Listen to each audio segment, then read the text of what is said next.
भोपाल के अंदर आज जाट महाकुंभ का जो ऐतिहासिक आयोजन किया और 1 लाख से ज्यादा संख्या के अंदर पहुंच के मध्य प्रदेश के जवानों ने जाट समाज के बुजुर्गों, माताओं, बहनों और तमाम देश के कोने कोने से अपने अपने साधनों से इस महाकुंभ को सफल बनाने आए तमाम मेरे भाइयों का मैं हृदय से इस जिलों की नगरी भोपाल के अंदर स्वागत करता हूं, अभिनंदन करता हूं। जोरदार जयकारा लगाएं। जय ललित जगाजी महाराज की। पहले जब हम बच्चे थे, स्कूल में पढ़ा करते थे, तब मध्य प्रदेश का नाम आता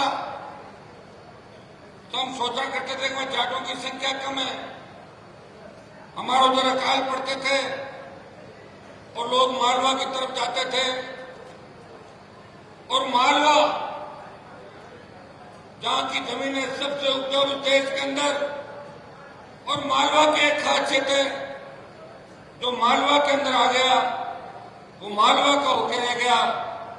और मध्य प्रदेश जब हमने देखा पिछले 15-20 साल से जिस तरह मध्य प्रदेश का जवान आगे बढ़ा,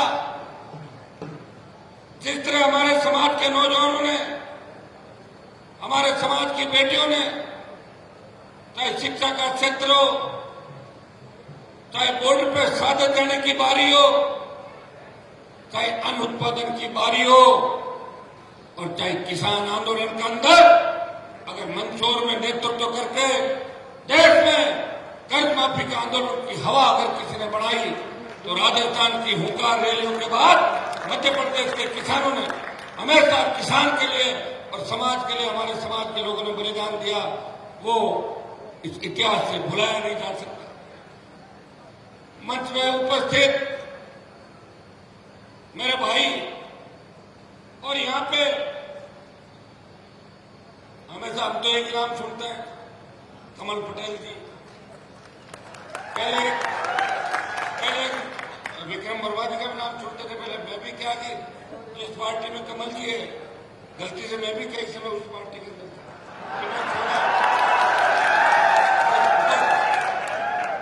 क्योंकि हमारी मजबूरियां थी। वहां पे पिताजी ने बीजेपी ज्वाइन कर ली और मुझे कसम मिला थी कि बेटा कांग्रेस में कभी मत जाना। मैं पिताजी की आज्ञा का पालन करता रहा। और उस जगह मारवाड़ के अंदर जहां भारतीय जनता पार्टी का कोई नाम लेवा नहीं था, उस जगह मेरे पिताजी बीजेपी के अंदर आए तो नाथुराम मिर्जा का दबदबा था। आप तो जानते सारी बातें। और यूनिवर्सिटी का अध्यक्ष रहते हुए मैं लगातार लंबा चलता रहा। मेरा संघर्ष आपने देखा। लेकिन भाइयों, मुझे इस बात की खुशी है कि देश के अंदर सबसे बड़ी 22% पॉपुलेशन राजस्थान के अंदर जाट समाज की है।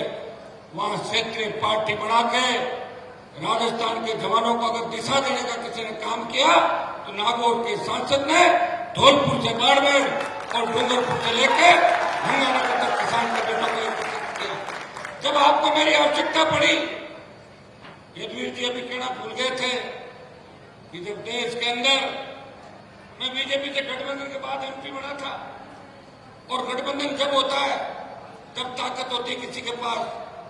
मेरे पास ताकत थी, बीजेपी ने गठबंधन किया और बीजेपी के वोट मुझे मिले और 16-18 जगह भारतीय जनता पार्टी का प्रचार मैंने किया। मैं दिल्ली चला गया, हरियाणा, पंजाब से किसान आंदोलन चला, हरियाणा, उत्तर प्रदेश के अंदर हमारे मलिक साहब भी बैठे, ये सब मोर्चा संभाल रहे थे। लेकिन लोकसभा के अंदर इस कौम के लिए अगर किसी ने कुर्बानी दी देश के अंदर, वो हनुमान बेनीवाल था। इसलिए मोदी का साथ छोड़ के 70 दिन अगर सड़क पर कोई बैठा और नेशनल हाईवे NH8 को जाम किया, तो मैंने ही किया था। ये बात भी अधूरी थी। जब आप जाट समाज की बात करते हो इस बात को भी दोहराना आप हमेशा, क्योंकि आपकी बात मुझे अच्छी लगी, आपकी बात तो मुझे अच्छी लगी, लेकिन जाट महासभा का मतलब ये नहीं है कि 4-5 लोगों की महासभा हो। जाट महासभा का मतलब है कि समाज के कुछ प्रत्येक योद्धा की, चाहे वो किसी भी पार्टी में संघर्ष करे, किसी भी परिस्थिति में संघर्ष करे, और कौम पे जब संकट आए तो सबसे पहले आगे आए उस व्यक्ति का भी नाम आपको उत्तर प्रदेश से, इनको राजस्थान में राजनीति नहीं करनी। और मैं ऐसा व्यक्ति हूं कि अभी अभय सिंह जी चौटाला चले गए जो हरियाणा से थे। दो ही व्यक्तियों ने, एक तो मैंने सत्ता छोड़ी, कमल जी को पता है कि मैं दिल्ली के नंबर 1 और 2 के कितना करीब था, सिर्फ आपकी भावनाओं के लिए। मैंने कहा मेरे भाई सोशल मीडिया पर मुझे गालियां दे रहे, हनुमान तो मोदी गोदी में बैठ के जाके छोड़ो छोड़ो छोड़ो। मैंने कहा ये छोड़ा। और राजस्थान बॉर्डर पे मेरे आंदोलन को मीडिया ने कम इसलिए दिखाया, ये तो जी को पूरी कहानी पता है। मैं गया, हाईवे जाम किया, गृह मंत्री ने मुझे फोन किया, उस समय हमारा पूरा नाता रिश्ता टूटा नहीं था, बीजेपी के अंदर था, और मैंने 10 दिन का अल्टीमेटम दिया। और जब 10 दिन का अल्टीमेटम दिया, उस अल्टीमेटम के दौरान अशोक गहलोत ने सोचा कि हनुमान आके बैठ जाएगा तो सारा पॉलिटिकल फायदा उसको हो जाएगा, तो कुछ लोगों को वहां पर बिठा दिया बॉर्डर पर। जब मैं 50,000 से 1 लाख की संख्या लेके वहां गया, तब मैंने देखा कि मेरे भाई आगे बैठे हैं। मैं समझदार रहता हूं, भाइयों के अंदर झगड़ा नहीं होने दिया। 300 मीटर दूर दूसरा तंबू लगा के बैठ गया था। तो आप इस बात को जानते हैं और भाइयों से इस राजस्थान प्रांत में, मध्य प्रदेश के अंदर तो आपकी मजबूरी है कि अगर बीजेपी और कांग्रेस में नहीं रहो तो ऐसी परिस्थितियां नहीं है कि आप एमएलए एमपी बन जाओ। मैंने पूरे मध्य प्रदेश की एक चीज को देखा। मैं धन्यवाद दूंगा कमल जी को कि किन परिस्थितियों में लड़े, और एक सीख भी दूंगा बड़े भाई है, जब अपने समाज के कार्यक्रम हो और कोई अपने विचार व्यक्त करे तो गुस्सा कम किया, क्योंकि यही वो जवान है जो अपने काम आते हैं और अपने जय जयकार करते हैं। घर में भाई भी नाराज हो जाते हैं। यदुवीर जी ने अच्छी बात कही कि हमें समाज की बात समाज के मंच में करनी चाहिए। पॉलिटिकल बात अगर हम नहीं करें तो हम कोई पागल थोड़ी जो घूम रहे, क्यों घूम रहे भाई यहाँ पे? टाइम नहीं खराब होगा। मुझे बताओ क्या मुझे मध्य प्रदेश से चुनाव लड़ना है क्या?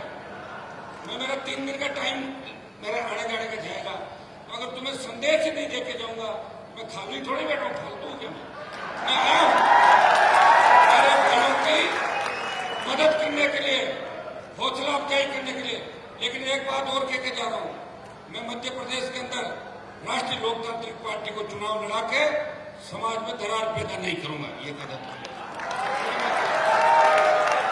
ये भी थे, उत्तर प्रदेश के चुनाव थे, मैं भी ओबीसी की तरह इनके चक्कर में चढ़ के खड़ी कर देता आरएलपी को, मिलता था हेलीकॉप्टर, घुमा देता जगह जगह।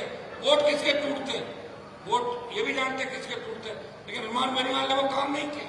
हरियाणा के अंदर चुनाव थे, लोकसभा में गठबंधन में था, फिर भी भूपेंद्र हुड्डा उनके बेटे के खिलाफ बीजेपी के नेताओं के कहने के बावजूद भी नहीं गया प्रचार करने, और ये तमाम लोग हनुमान को और उनके परिवार को हराने वहां उन जगहों पर आए।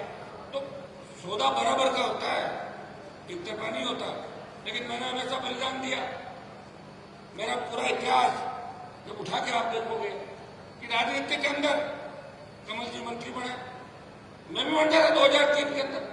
मेरा कौन था वसुंधरा, जमीन का झगड़ा तो था नहीं मेरा। वसुंधरा 3 में मंत्री बनता, 8 में फिर बनता कपाड़ा बदल के, 13 में फिर बनता, 18 में बनता और मोदी जी के साथ दिल्ली में बढ़ जाता।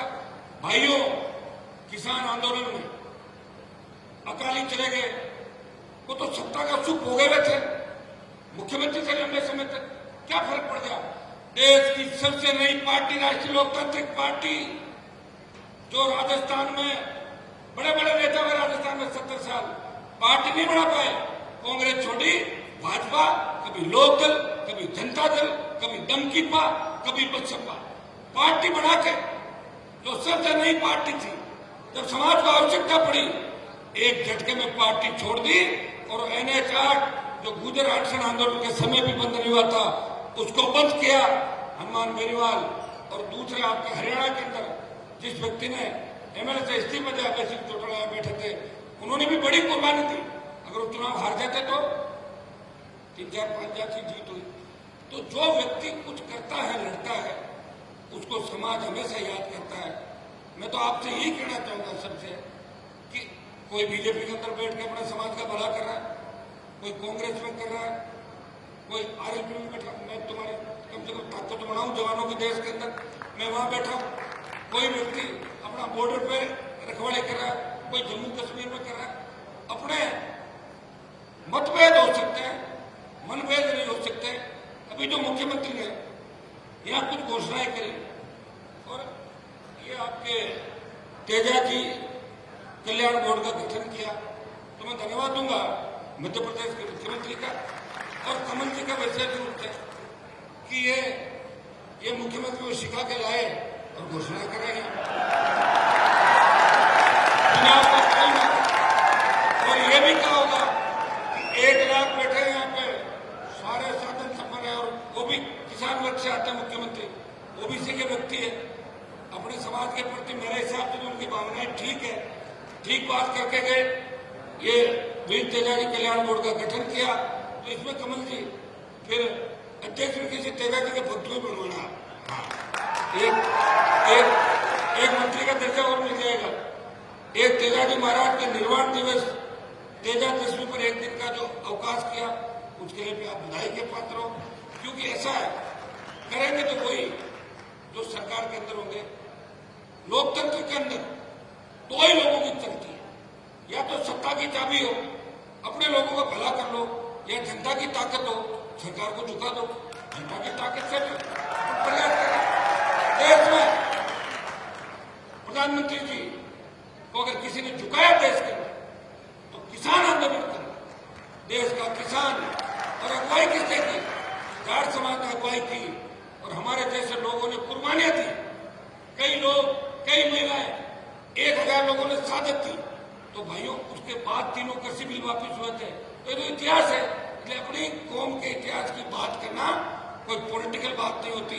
हमारे भाई जो हुड्डा जी ने गीत प्रस्तुत किया था, मैं इनके सुनता रहता हूँ। उस समय चूंकि मैं हरियाणा में राजनीति नहीं करना चाहता, इसलिए आप कह रहे तो वो दोनों तीनों टीकरी बॉर्डर और जो 2-3 बॉर्डर थे, वहां भी नहीं गया। मुझे पता था वहां तो हमारे एक बार हमारा समाज का CM बन जाए वही बहुत है। 15-20 में तो CM के दावेदार पहले से बैठे, लेकिन मैं ऐसी जगह जाके अपना समय नहीं खराब करता और अपने लोगों को मदद करता हूं। और इसीलिए देश के नौजवान हनुमान बेनीवाल से प्यार करते हैं। एक बात लोग और कहते हैं हनुमान बेनीवाल तो नौजवानों को खराब कर रहा है। आप ये बताएं, अगर मैं ही नौजवानों को खराब कर रहा हूं, तो उस देवता के दर्शन करवा दो जो नौजवानों के नेतृत्व कर रहा हूं, उसमें दर्शन करवा दो। भाइयों, जब अग्निपथ आया था देश के अंदर, इस लोकसभा के अंदर कांग्रेस पार्टी ने अग्निपथ का विरोध नहीं किया। वोट के लिए आ जाएंगे कांग्रेस के लोग आपके बीच। मैं उस दिन था लोकसभा के अंदर, मैंने कांग्रेस के लोगों से बात करी। मैंने कहा अग्निपथ के मामले में आप लोग भी साथ रहो। मैं तो एक हूं अंदर भाई, संख्या तो दूसरे दलों की ज्यादा है। तो कांग्रेस वालों ने कहा हम भी अग्निपथ की बात करेंगे। और जैसे ही लोकसभा चली, इतने में कांग्रेस वाले दूसरी तख्ती लाए और मेरे हाथ में थी अग्निपथ, वो लाए ED की कार्रवाई बंद करो, सोनिया पे भ्रष्टाचार का आरोप कम करो। अकेला व्यक्ति पार्लियामेंट में लड़ रहा है। मेरे परिवार की कोई सेना में नहीं है, लेकिन मुझे लड़ना था देश के जवानों के लिए। आज इतिहास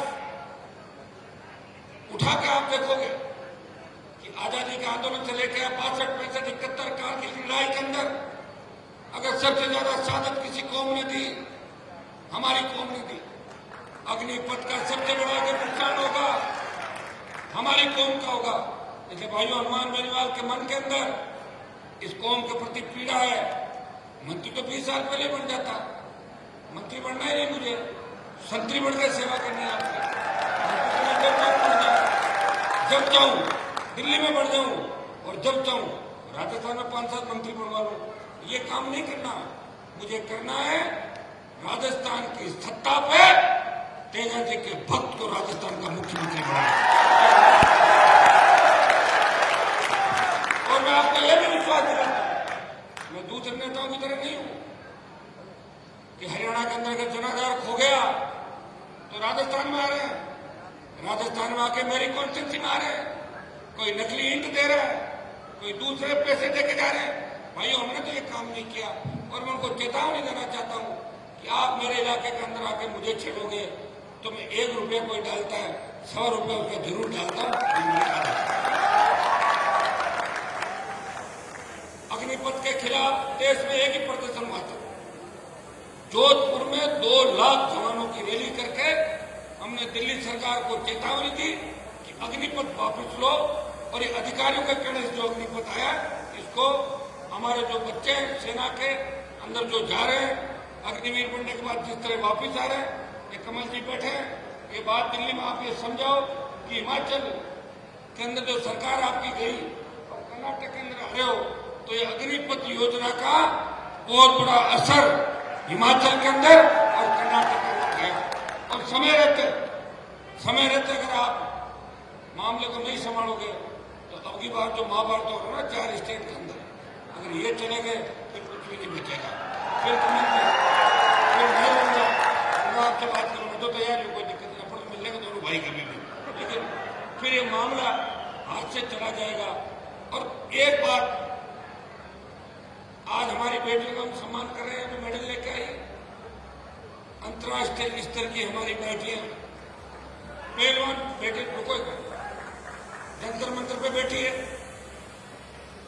मुझे लोगों ने कहा बाहुबली है, मैंने कहा जाटों से बड़े बाहुबली कौन हो गए देश के अंदर भाई। मैं सबसे पहला एमपी हूं देश का, सबसे पहला सांसद, पूर्व सांसद तो कोई भी चला गया होगा, देश का पहला सांसद जंतर मंत्र पे जाता है। मेरे नागौर की तो किसी लड़की ने इंटरनेशनल मेडल नहीं लिया। हरियाणा यूपी की बच्चे हैं, सारे बच्चे हमारे। अगर हम राज्यों में और जिलों में बांट लेंगे कौम को तो फिर बचेगी कहाँ बचेगी बताओ मुझे।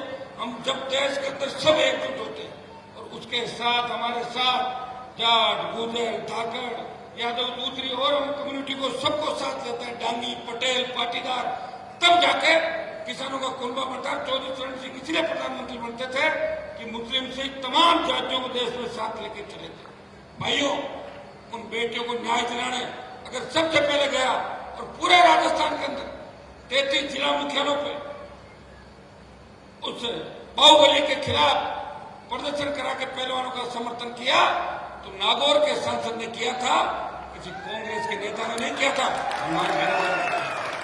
मैं आपको इतना विश्वास दिलाता हूं कि आपकी हर लड़ाई के अंदर हम आपके साथ हैं। मेरे पास नौजवान आए थे जिन्होंने कहा कि हमारे समाज के जो महापुरुष हुए थे,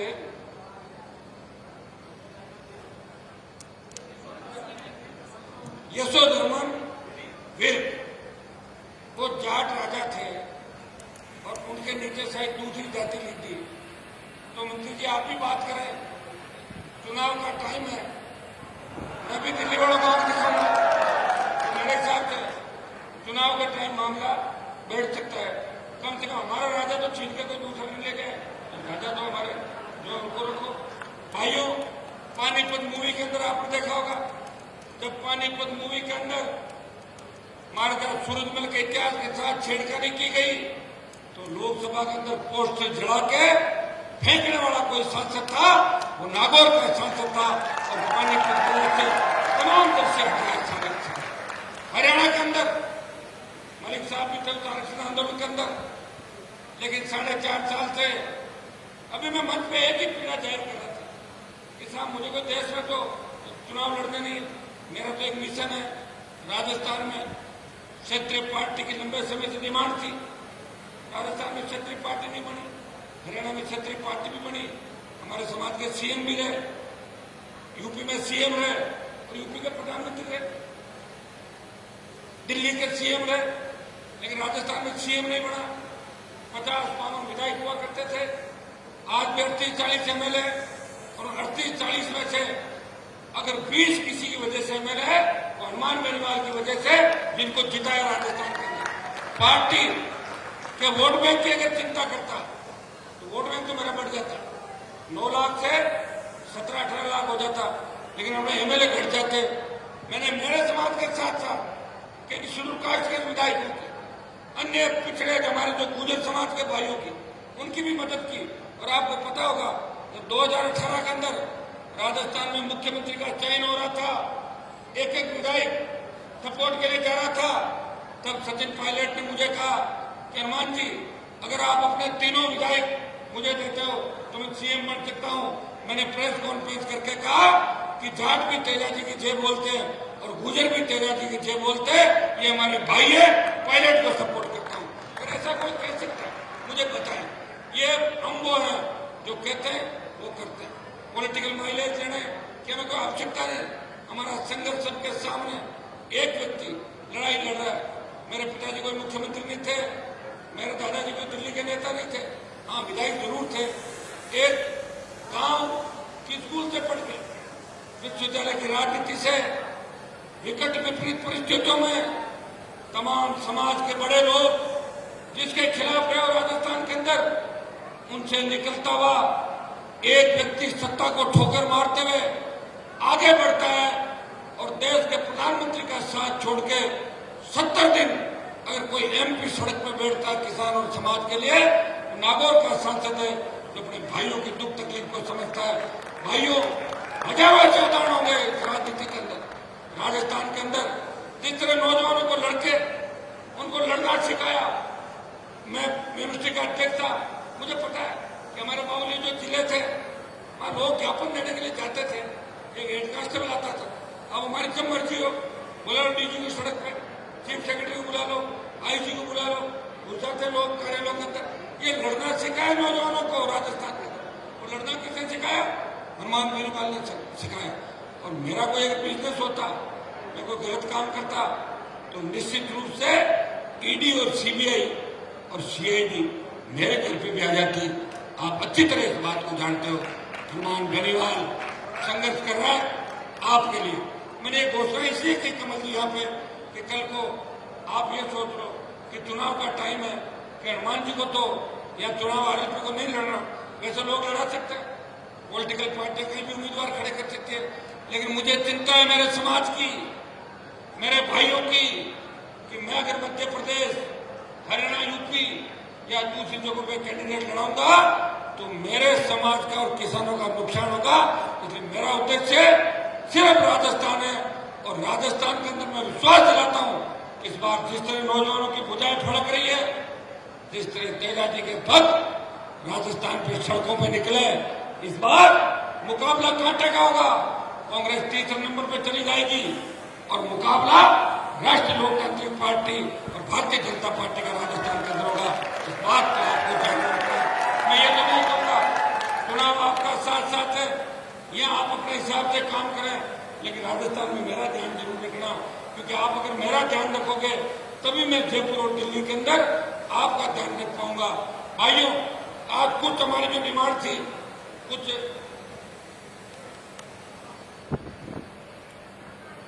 करीब मांगों पर सहमतियां बढ़ी। ओबीसी आरक्षण की बात लेकर आप लोकसभा के अंदर रोज मेरे भाषण सुनते हैं, जितना मुझे मौका मिलता है। आप जानते हो लोकसभा के अंदर बोलने का टाइम बहुत कम मिलता है। ये तो मेरी अलग पार्टी है, इसलिए रोज 3-5 मिनट तो ले ही लेता हूँ रोज लोकसभा के अंदर, आप देखते हैं। और 3 मिनट 5 मिनट आपके लिए, चाहे मामला कहीं का भी हो। मैं ओबीसी आरक्षण के बिलों पर बोलते हुए कहता हूँ कि बढ़ाकर इसको 27% करें। और जो हमारे 9 राज्य हैं, मध्य प्रदेश, उत्तर प्रदेश, उत्तराखंड, दिल्ली, जम्मू कश्मीर, हिमाचल प्रदेश, हमारा राजस्थान का धौलपुर, भरतपुर, ये जो राज्य हैं, इनको स्टेट के अंदर तो ओबीसी का आरक्षण है, लेकिन दिल्ली में इनको आरक्षण नहीं है। लोकसभा के अंदर कई बार इस मामले को उठाया, मैं आपको विश्वास दिलाता हूं, मध्य प्रदेश से कमल जी पैरोकारी करेंगे, यदुवीर जी मलिक साहब बैठे हैं, हम सब मिलकर प्रयास करेंगे। जब वचन ये कहने के दिया है बीजेपी के नेताओं ने उस समय कि वे आरक्षण देंगे, तो ये चुनावी साल है, जो मानसून सत्र होगा, इसमें पुनः मैं भी पुरजोर तरीके से लोकसभा का जो हमारा हाउस के अंदर जहां हम बात रख सकते हैं, जो प्लेटफॉर्म है हमारा, उसमें पुरजोर तरीके से बात को उठाएंगे। आवश्यकता पड़ी सड़कों पे उतरेंगे, आवश्यकता पड़ी दिल्ली को घेरेंगे। तमाम जो राज्य हमारे बचे हुए हैं, उन तमाम राज्यों के जाटों को दिल्ली में आरक्षण मिलना चाहिए। मैं तो दिल्ली के अंदर ये भी बात उठाई थी कि सिद्ध समाज और विष्णोई समाज जो हमारे ही भाई है, कोई 400 साल पहले जाट समाज से निकल के गए, कोई 450 साल पहले गए। जड़सिक हमारे भाई हैं, जो धनावंशी स्वामी है, इन सब लोगों से जिनसे हमारा खून का रिश्ता है, इन लोगों को भी स्टेट के अंदर ओबीसी का आरक्षण है, राजस्थान और दूसरे राज्यों में, तो उनको केंद्र में आरक्षण मिलना चाहिए।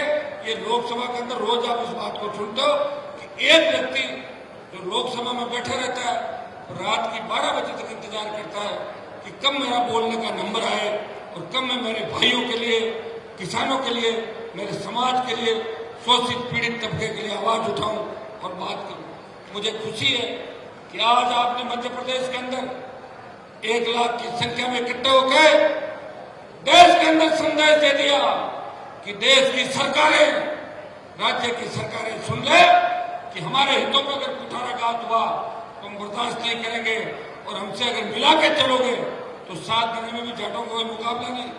प्रधानमंत्री जी को 2 बार अगर प्रधानमंत्री बनाने में सबसे ज्यादा किसी कौम की भूमिका है तो जाट कौम की है, जिन्होंने एक तरफा उत्तरी भारत के अंदर मतदान करके मोदी को सत्ता के चक्कर में बिठाया था। लेकिन जाट अगर किसी के खिलाफ भी हो जाता है तो इंदिरा गांधी को भी उतार दिया था और कई लोगों को उतार दिया। आपने देखा होगा कि देश के अंदर 2 आंदोलन हुए बड़े। राजस्थान में गुर्जर आरक्षण आंदोलन हुआ, बेहतर गुर्जरों ने शहादत दी, और उस शहादत के बाद देश में बात चली कि गुर्जरों से बड़ा आंदोलन नहीं हो सकता। लेकिन उसके बाद जब हरियाणा का जाट अपने आरक्षण आंदोलन की लड़ाई लड़ रहा था, और भाइयों उसका लाइव टेलीकास्ट मैंने देखा टेलीविजन पे, कई जो लोग थे वहां, उन्होंने आंखों देखी बताई कि मिलिट्री भाग गई थी, और ऐसी लड़ाई या तो महाभारत के अंदर हुई थी, ये हरियाणा के जाट आरक्षण आंदोलन के अंदर जाट नौजवानों ने सरकार के छक्के छुड़ा दिए थे। हम उस कौम से आते हैं जिस कौम ने कभी झुकना नहीं सीखा, जिस कौम ने मोहम्मद गोरी गंदी से लेकर कईयों के छक्के छुड़ाए, जो कौम दिल्ली पर राज कर चुकी है, जिस कौम के विद्रोह उससे हमेशा इतिहास रचा पड़ा है, जो कौम किसी के भी अन्याय के खिलाफ, अन्याय करने वाला कोई हो, अगर उसके खिलाफ सबसे पहले खड़ी होती है तो यह कौम खड़ी होती है। हमें इस बात का ध्यान रखना है, जोश रखना है, लेकिन जोश में होश भी रखना है। जोश के अंदर एक चीज का ध्यान रखना है कि अपने आदमी का नुकसान मत करना जोश में, कि चलो अरे कहां चल रहे हो, अपना सामने वहां रुक जाना है। जोश में होश, ज्यादा गुस्सा है तो ठंडा पानी पी लो तो ठीक है। और कमल जी का ध्यान रखना भी चाहिए, आप ही देख नहीं रहे। और हम सब बैठे तो देखिए कि हमारे मन में कहीं न कहीं आपके प्रति प्रेम था कि हम सब आए, और हमें पता है कि मध्य प्रदेश के जो जाट समाज के लोग हैं, पहले कमा के खाने के लिए हमारे लोग इधर आते थे। आप जमींदार हो, बड़ी अच्छी जमीन है मध्य प्रदेश मारवा की, मजबूत हो, आप आगे बढ़ो, शिक्षित बनो और प्रदेश में राज करो। देश में आजकल कोई जरूरी नहीं है। मुझे ये बताया कि करीब 30 लाख से ज्यादा संख्या, तो बहुत बड़ी 30 लाख से ज्यादा जनसंख्या तो बहुत बड़ी होती है स्टेट के अंदर। तो भाइयों, राजस्थान में तो हमारे गहलोत साहब का पूरा समाज तो वोट बीजेपी को देता है और मुख्यमंत्री वो बन जाते हैं। बताओ, ये पता नहीं लगता कि सीएम कौन का बन सकता है, पीएम कौन की जाति का हो सकता है। इसलिए